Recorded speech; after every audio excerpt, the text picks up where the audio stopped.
Hello students, आज हम study करेंगे chapter number 6 bio class 10th का वेरी इंपॉर्टेंट टॉपिक और वो है human digestive system. Human digestive system में कौन कौन से पार्ट्स हैं और वो कैसे काम करते हैं, उन सबको सीक्वेंस में आज हम स्टडी करेंगे। तो सबसे पहले हम डायग्राम बना लेते हैं ह्यूमन डाइजेस्टिव सिस्टम का। तो देखिए, साथ साथ आपने डायग्राम बना लेना है।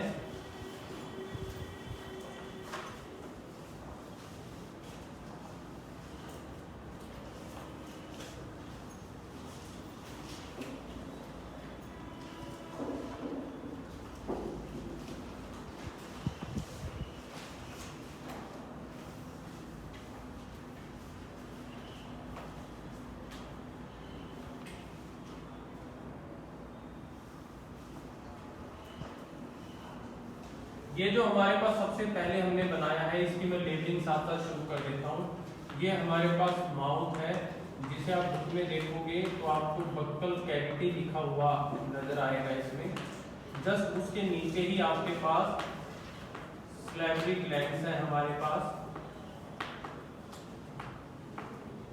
ये जो पाइप आपको नजर आ रही है, इसको हम बोलते हैं फूड पाइप, और जिसका दूसरा नाम आपने बुक में देखा होगा तो आपको ओसोफेगस नजर आएगा, वो साइंटिफिक नेम है हमारे पास इसका। इससे नीचे आप अगर आओगे तो ये आपको एक पार्टीशन नजर आ रहा है। इस पार्टीशन को बोलते हैं हम डायाफ्राम।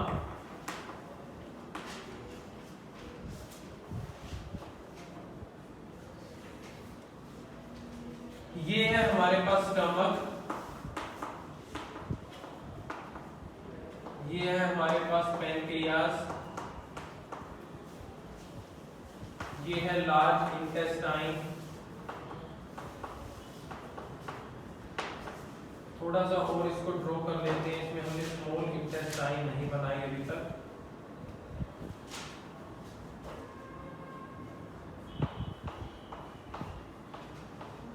अब हमने इसके अंदर स्मॉल इंटेस्टाइन बना दिए हैं, तो इनको हम नाम देते हैं स्मॉल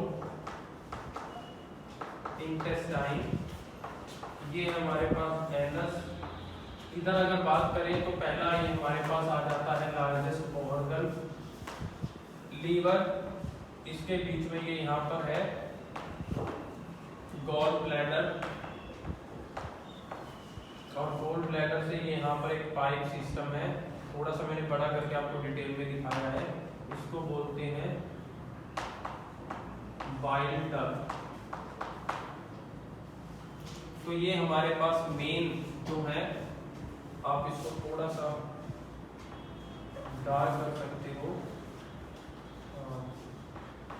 ताकि आपको लार्ज इंटेस्टाइन थोड़ी सी हाईलाइट हो जाए। ऐसे ये हमारे पास डायग्राम है ह्यूमन डाइजेस्टिव सिस्टम का। लेबलिंग मैंने साथ साथ कर दी है। एक एक पार्ट को हम सीक्वेंस के हिसाब से स्टडी करेंगे। जिस पार्ट का रोल ह्यूमन डाइजेस्टिव सिस्टम में पहले है उसको हम पहले डिस्कस करेंगे, जिसका बाद में है उसको बाद में। आपको भी इस बात का ध्यान रखना है कि अगर आपने किसी भी पार्ट को पहले एक्सप्लेन कर दिया जो कि बाद में एक्सप्लेन होना था, तो इसका मीनिंग है आपने सीक्वेंस ब्रेक कर दिया, तो आपको उस चीज के मार्क्स कटेंगे एग्जाम में। क्योंकि एक प्रोसेस है, आप पहले खाना खाते हो, फिर डाइजेशन शुरू होता है, फिर एक्सक्रीशन होता है, तो हर चीज सीक्वेंस में हो रही है। अगर आपने सीक्वेंस तोड़ दिया तो इसका मीनिंग है आपने प्रोसेस को खराब कर दिया, तो उस चीज का आपको नेगेटिव रिजल्ट सहना पड़ेगा, नंबर उसके कटेंगे ही कटेंगे। तो यहाँ पर जो मैं डिस्कस करूंगा तो साथ में मैं लेबलिंग भी दूंगा सबको। अभी मैंने किसी को भी लेबलिंग नहीं दी, नंबरिंग नहीं दी, 1 2 3 4 नहीं दिया। जब मैं शुरू करूंगा तो हर एक पार्ट को नंबर भी दूंगा आपको, तो वो नंबर से आपको याद रखना है कि जिसका नंबर 5 है तो वो 5वें नंबर पे लिखा जाएगा, 6 नंबर है तो 6ठे नंबर पे लिखा जाएगा। तो ये हमारे पास कंप्लीट डायग्राम बन चुका है। अब हम स्टार्ट करने जा रहे हैं। सबसे पहली जो मेन चीज है वो है जहां से ये प्रोसेस शुरू होती है। पहला नंबर मैंने जिसको दिया है वो है माउथ, जिसको आप बक्कल कैविटी बोलते हो। बक्कल कैविटी है क्या चीज, अब साथ साथ हम इसको स्टडी करेंगे और साथ साथ लिखेंगे। माउथ या फिर बक्कल कैविटी जो है वो एक स्लिट लाइक ओपनिंग है। स्लिट इसको बोलते हैं, देखिए बंद ओपन, बंद ओपन। हमारा जो मुंह है वो भी ऐसा ही है, माउथ जो है वो भी ऐसा ही है, वो बंद ओपन बंद ओपन। खाना खाने के लिए आप ओपन करते हो, इसको बोलते हैं स्लिट। तो हम लिख सकते हैं it is a slit like opening connecting to a, जो कनेक्ट की गई है एक स्मॉल ट्यूब से, small tube leading into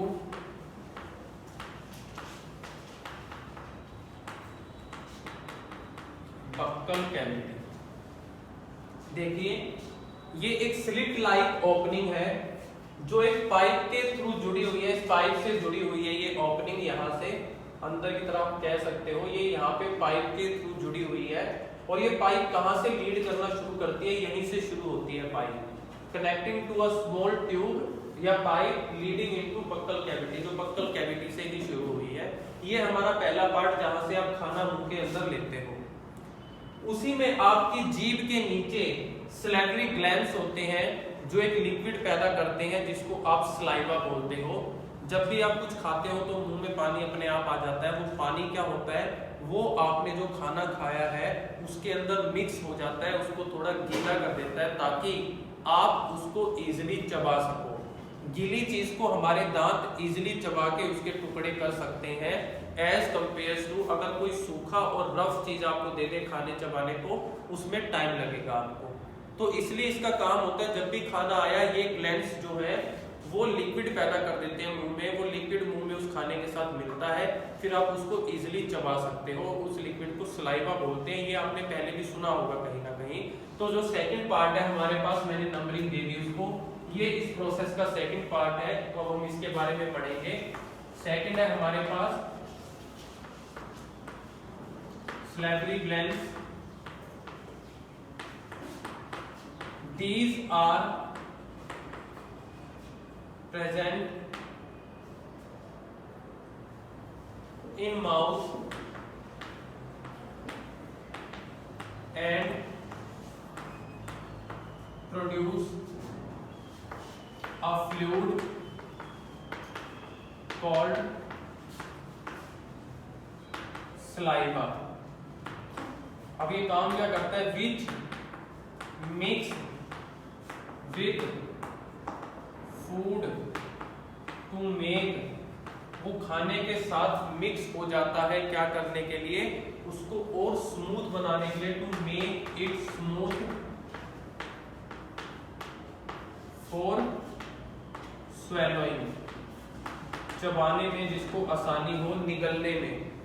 swallowing का मीनिंग ये भी होता है निगलना या चबाना भी आप बोल देते हो, निगलने में आसानी हो। खाना जब अच्छे से गीला होके जब चबाया जाएगा, टुकड़े टुकड़े उसके हो जाएंगे, तो आपके लिए इस पाइप में से निगलना, अंदर लेके जाना और इजी हो जाएगा। तो इन दो पार्ट के पास आपको पता है यहाँ पर खाना आ चुका है, जो टुकड़े भी हो चुके हैं और गीला होके वो वेट भी हो चुका है। अब वो खाना कहाँ से आएगा, ट्यूब में से नीचे आएगा। तो तीसरा जो रोल प्ले करती है इस प्रोसेस में वो है आपकी फूड पाइप, जिसे आप ओसोफेगस भी बोलते हो। हम यहाँ पर लिखते हैं food pipe. It is a long muscular tube which opens into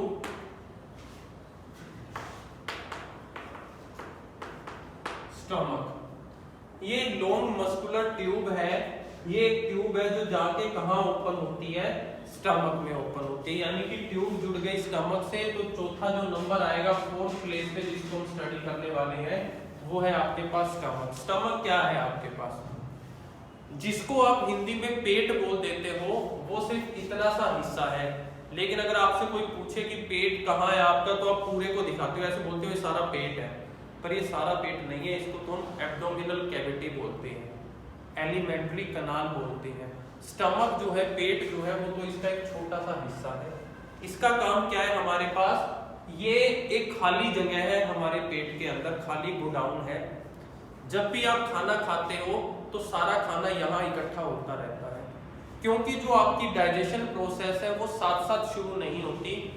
पहले आप सारा खाना इकट्ठा कर लेते हो, उसके बाद जब खाना खाना आप बंद कर देते हो, फिर बॉडी की डाइजेशन प्रोसेस शुरू होना शुरू होती है। तब तक जब तक आप खाना खा रहे थे, कुछ दूसरे पार्ट भी अपनी तैयारी कर रहे थे। हम पढ़ेंगे कि वो तैयारी कैसे कर रहे थे खाना पचाने की। जब खाना खाना बंद हो जाता है तो फिर डाइजेशन शुरू होता है। तो तब तक खाना कहाँ टेम्परेरी स्टोर किया जाता है?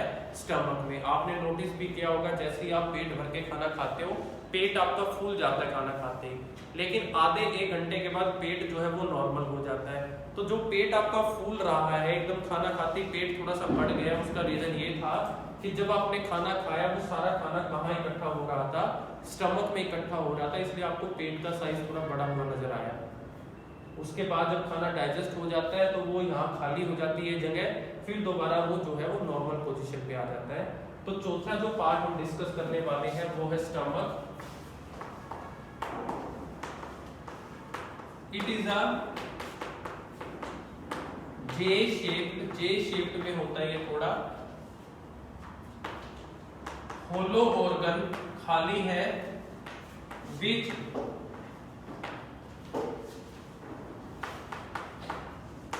Temporary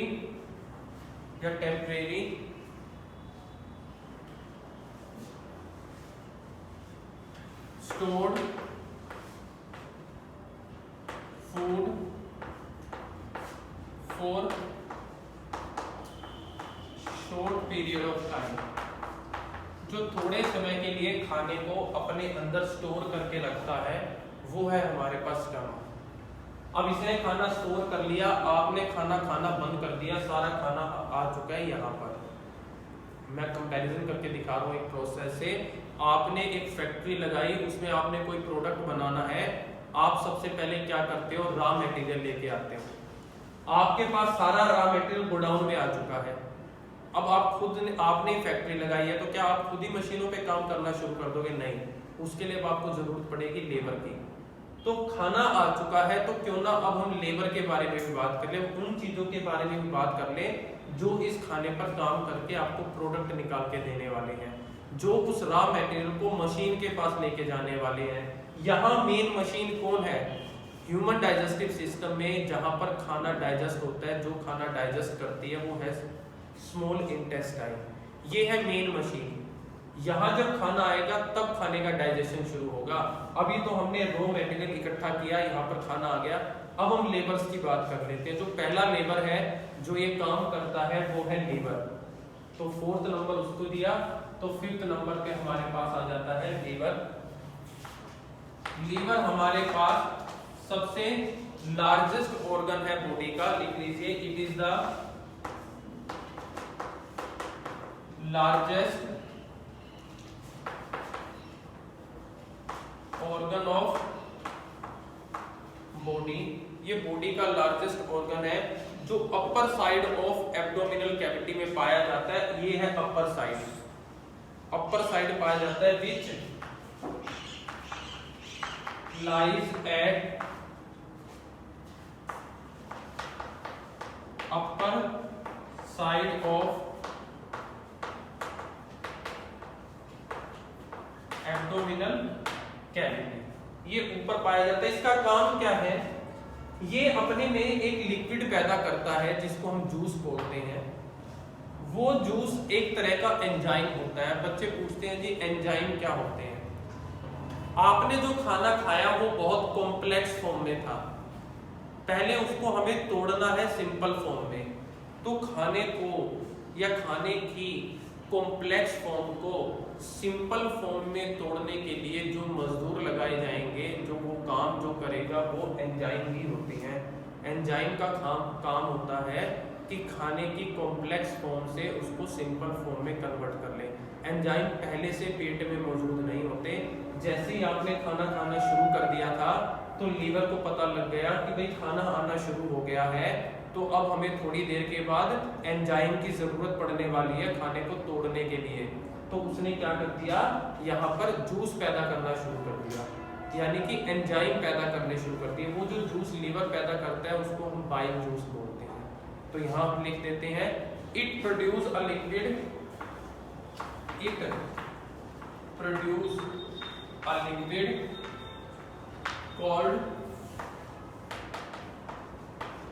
bile juice which is used for digestion of food. ये जो बाइल जूस पैदा किया जा रहा है, ये बाइल जूस का कलर जो होता है वो होता है ग्रीन ब्राउनिश। ये याद रखना है आपको, मैंने लिखवाया नहीं है, याद रखना है कि जो बाइल जूस है इसका कलर जो है वो ग्रीन ब्राउन है आपके पास। अब ये जूस पैदा कर रहा है, लेकिन ये उतनी स्पीड में पैदा नहीं कर रहा कि खाना सीधा आया और इसने फटाफट जो है वो पैदा करके जूस को इकट्ठा करके अपना काम शुरू कर दिया। ये बहुत थोड़े थोड़े अमाउंट में जूस पैदा कर रहा है। तो हमें जरूरत है कि जब तक खाना सारा यहाँ इकट्ठा हो रहा है स्टमक में, क्यों ना हम इसके सारे जूस को भी कहीं पे इकट्ठा कर लिए। थोड़ा थोड़ा बना रहा है, उसको इकट्ठा जोड़ लेते हैं। जैसे ही सारा रॉ मटेरियल आ जाएगा तो सारी लेबर को एक साथ लगा देंगे, सारे एंजाइम्स को एक साथ काम करवाना शुरू कर देंगे। तो इसके द्वारा पैदा किए गए बाइल जूस को हम एक पैकेट में स्टोर करते हैं। वो पैकेट है आपके पास गोल ब्लैडर। ब्लैडर का मीनिंग होता है थैला। तो गोल ब्लैडर जो है हमारे पास 6th नंबर पे काम करता है।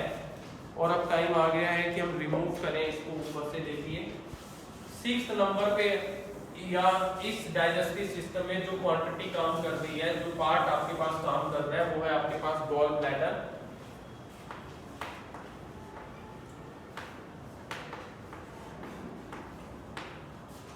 तो इसमें हम लिखेंगे गोल ब्लैडर में it is the organ, it is a organ which store bile juice for short period of time to make it concentrated. Concentrated का मीनिंग है उसे ज्यादा अमाउंट में इकट्ठा होने तक ये उसको अपने अंदर जोड़ता रहता है। लीवर थोड़ा थोड़ा पैदा कर रहा है तो गोल ब्लैडर उसको अपने अंदर जमा कर रहा है। तब तक जमा कर रहा है जब तक वो कंसंट्रेटेड ना हो जाए, ज्यादा अमाउंट में जमा ना हो जाए। अब गोल ब्लैडर ने जमा कर लिया, लेकिन यहाँ आके खड़े हो गए लेबर, यहाँ पड़ा है रॉ मटेरियल, दोनों एक दूसरे के पास नहीं है। तो हमें क्या करना पड़ेगा, हमें उन दोनों को मिलवाना पड़ेगा, तभी तो काम होगा ना। तो इस गोल ब्लैडर में से जो जूस है वो कहाँ जाएगा, वहां जाएगा जहां पर मशीन लगी हुई है, जहां पर असली काम होना है। डाइजेशन कहाँ होना है, स्मॉल इंटेस्टाइन में। तो जो पाइप यूज की जाती है इस गोल ब्लैडर में से एंजाइम्स को निकालकर स्मॉल इंटेस्टाइन तक ले जाने के लिए, उस पाइप का नाम है आपके पास बाइल डक्ट। डक्ट का मीनिंग होता है पाइप। तो 7वें नंबर पे जो चीज हमारे पास आ गई वो थी बाइल डक्ट। ये एक ट्यूब है, ये एक पाइप है जो कैरी करती है बाइल जूस को कहां से कहां तक, गोल ब्लैडर से स्मॉल इंटेस्टाइन तक। इट ट्रांसफर, और आप लिख सकते हो carry bile juice from gall bladder to small intestine. इसने जो जूस पैदा किया है लीवर ने, वो अब मशीन के पास पहुंच चुका है, स्मॉल इंटेस्टाइन के पास पहुंच चुका है। लेकिन जो एंजाइम लीवर ने पैदा किए वो हमारे पास अभी पर्याप्त नहीं है, इनफ नहीं है खाने को डाइजेस्ट करने के लिए। हमें और भी एंजाइम चाहिए, और वो एंजाइम कौन पैदा कर रहा है, पैनक्रियास पैदा कर रहा है। एक ग्लैंड हो रहा है हमारे पास जिसको हमने नंबर दिया 8। दूसरे एंजाइम ये पैदा कर रहा है, तो यहाँ से भी एक एंजाइम पैदा हो रहे हैं, वो भी स्मॉल इंटेस्टाइन में आएंगे, कुछ लीवर से पैदा होके आए। ये दोनों एंजाइम मिलके फिर खाने को पचाने का काम करेंगे, खाने को डाइजेस्ट करने में हेल्प करते हैं। तो अगला जो हमारे पास है वो है पैनक्रियास। अब पैनक्रियास हमारे पास क्या है, लिख लीजिए, it is the soft, pink colour का सॉफ्ट ग्लैंड है ये। It is a soft pinkish gland which produce pancreatic juice used in digestion process. इसने भी एक जूस पैदा किया जो डाइजेशन प्रोसेस में काम आना था, लीवर ने भी एक जूस पैदा किया जो डाइजेशन प्रोसेस में काम आना था।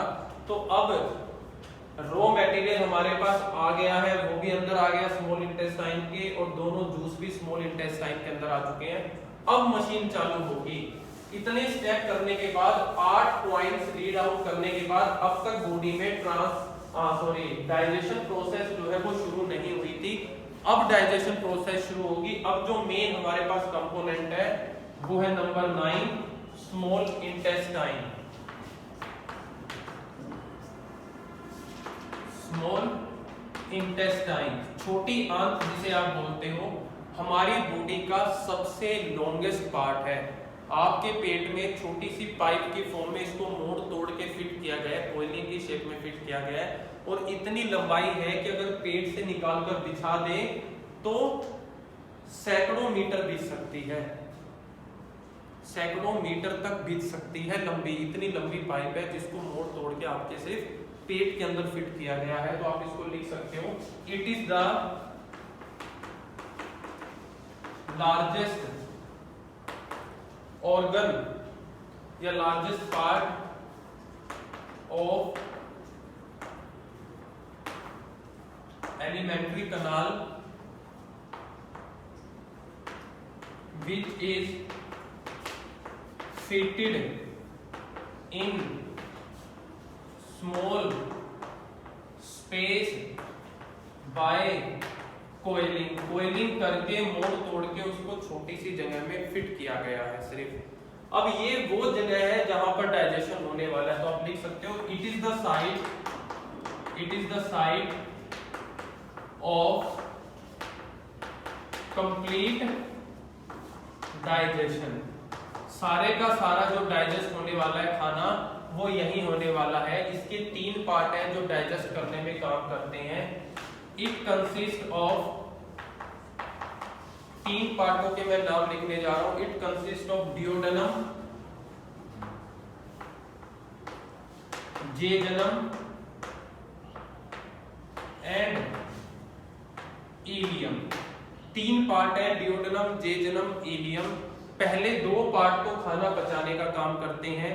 तीसरा पार्ट जो है वो जुड़ता है सीधा जाके लार्ज इंटेस्टाइन के साथ, क्योंकि लार्ज इंटेस्टाइन का काम है कि खाना पचाने के बाद जितना भी वेस्ट आया है उस वेस्ट को लार्ज इंटेस्टाइन के पास भेजा जाता है। कौन भेजता है? इलियम भेजता है, क्योंकि इन दोनों ने खाना पचाया।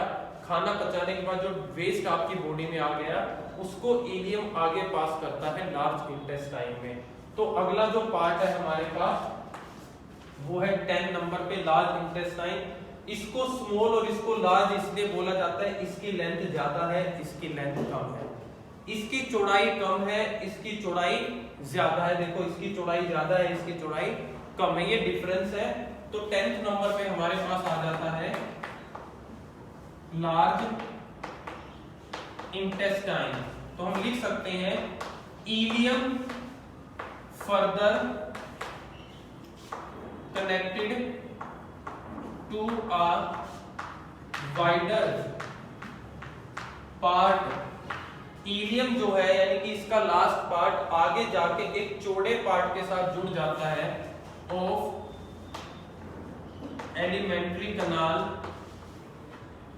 Known as large intestine. उसको हम लार्ज इंटेस्टाइन बोलते हैं। और लार्ज इंटेस्टाइन क्यों बोलते हैं? क्योंकि उसका डायामीटर लार्ज है। इसका कोई पूछ ले लार्ज इंटेस्टाइन को लार्ज क्यों बोलते हैं, लेकिन क्योंकि इसका डायामीटर क्या है? लार्ज है। इसके भी 3 पार्ट होते हैं जो आगे काम करते हैं। It also have 3 part. It also have 3 parts like, जैसे कि उनके हम नाम लिखते हैं। पहला है कैक्टम, फिर है कोलोन और तीसरा है रिएक्टम। इन दोनों का तो काम होता है जो वेस्ट मटेरियल हमारे पास स्मॉल इंटेस्टाइन से आया है उसको मैनेज करें, और मैनेज करने के बाद जब उसको स्टोर करने का टाइम आ जाता है कि अब तो ये टोटली वेस्ट ही है, इसमें से जो फर्दर निकल सकता था, कुछ हमारी बॉडी के लिए जो बेनिफिशियल था, एब्जॉर्ब हो सकता था, वो इन दोनों पार्टों ने एब्जॉर्ब कर लिया। अब सिर्फ काम रह गया है वेस्टेज का। तो वेस्ट को स्टोर करते हैं फिर रेक्टम में। तो हम लिख सकते हैं rectum is a place where waste material is stored for short period of time, या फिर आप कह सकते हो टेम्पररी स्टोर किया जाता है। आपने नोटिस किया है कि आप सारा दिन खाना खाते हो, 3 बार खाते हो, 4 बार खाते हो, 5 बार खाते हो, पर टॉयलेट तो आप या तो सुबह जाते हो या हो सकता है दिन में 1 बार और जाते हो। ऐसा तो कभी नहीं है कि खाना खाया जितनी बार भी खाया खाते ही आप टॉयलेट जाओ, ऐसा नहीं होता, क्योंकि जैसे ही आपने खाना खाया उसमें से जो वेस्ट निकलता है वो रेक्टम के पास स्टोर हो रहा है। जब तक रेक्टम के पास जगह है, खाना खाते रहोगे आप, स्टोर होता रहेगा। 2 टाइम खा के स्टोर हो गया, 3 टाइम खा के स्टोर हो गया। जब रेक्टम के पास जगह पूरी हो जाएगी तब आपको टॉयलेट जाने का प्रेशर लगना शुरू हो जाएगा। फिर आप उस वेस्ट को अपनी बॉडी से बाहर निकाल देते हो। तो सारा दिन जो आप खा रहे हो उसका जो वेस्ट है वो कहाँ स्टोर होता है, वो रेक्टम के पास स्टोर होता है। ये आपके वेस्ट को टेम्परेरी स्टोर करता रहता है। और जब इसके पास स्पेस नहीं बचता तो जो सबसे लास्ट पार्ट आ जाता है आपके पास इस प्रोसेस का, वो है एनस। 11th नंबर पे हम नाम दे रहे हैं एनस। ये वो पार्ट है फिर जिसके थ्रू सारा वेस्ट आपकी बॉडी से बाहर निकल जाता है। तो इसको हम लिखते हैं it is the end part of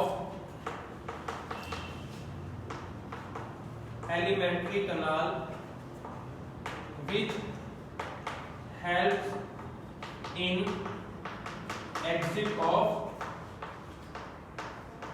waste, जो बॉडी से वेस्ट के एग्जिट में हेल्प करता है, बाहर निकालने में हेल्प करता है। ये बाहर निकल गया, ये भी खाली हो गया, स्टमक भी खाली हो गया, और लीवर फिर तैयार है दोबारा जूस बनाने के लिए। यानी कि जैसे ही आप टॉयलेट करके आ जाते हो तो उसके बाद फिर आप अगर खाना चाहो तो खा सकते हो, आपका पेट फिर दोबारा जो है वो खाली हो गया। ये सारी चीजें हमने पढ़ी। एक चीज यहाँ पर रह जाती है, वो है डायाफ्राम। उसको हम बेसिकली आज जब मैं पढ़ाता हूँ तो उसको हम डाइजेस्टिव सिस्टम की जगह रेस्पिरेटरी सिस्टम में एक्सप्लेन करते हैं। वहां पर मैं एक्सप्लेन करूंगा, यहाँ सिर्फ आपको मीनिंग बता देता हूँ। वैसे बेसिकली जब मैं डायग्राम बनाता हूँ तो इसको लेबल भी नहीं करता, इसको लेबल मैं वही करता हूँ रेस्पिरेटरी में। लेकिन जो बच्चे वीडियोस देख रहे हैं अगर वो डायग्राम को एनसीईआरटी की बुक से कंपेयर करेंगे तो फिर वो ये कहेंगे कि सर ने एक चीज छुड़वा दी, क्योंकि एनसीईआरटी की बुक में ये डायाफ्राम दे रखा है। इसीलिए मैं इसको यहाँ पर जस्ट आपको बता देता हूँ। ये क्या है, ये एक मस्कुलर लेयर है, स्किन की लेयर है जो सेपरेट करती है चेस्ट को एब्डोमिनल कैविटी से। यहाँ से ऊपर आपके पास चेस्ट है, यहाँ से नीचे आपके पास एब्डोमिनल कैविटी है। इसके बीच में एक लेयर है मस्कुलर लेयर, वो है ये लेयर, ताकि पेट में जो कार्य हो रहा है, क्योंकि पेट में जो एंजाइम है उनमें HCl एसिड होता है। HCl एसिड जो है वो डाइजेशन का काम करता है। सबसे ज्यादा रोल प्ले जो है वो एसिड करता है, हाइड्रोक्लोरिक एसिड। यानी कि ये जो प्रोसेस है वो एसिडिक प्रोसेस है, एसिड पैदा हो रहा है यहाँ पर। तो आपकी चेस्ट पे उसका कोई इफेक्ट ना पड़े एसिड का, इसलिए चेस्ट को और एब्डोमिनल कैविटी को सेपरेट रखा गया है।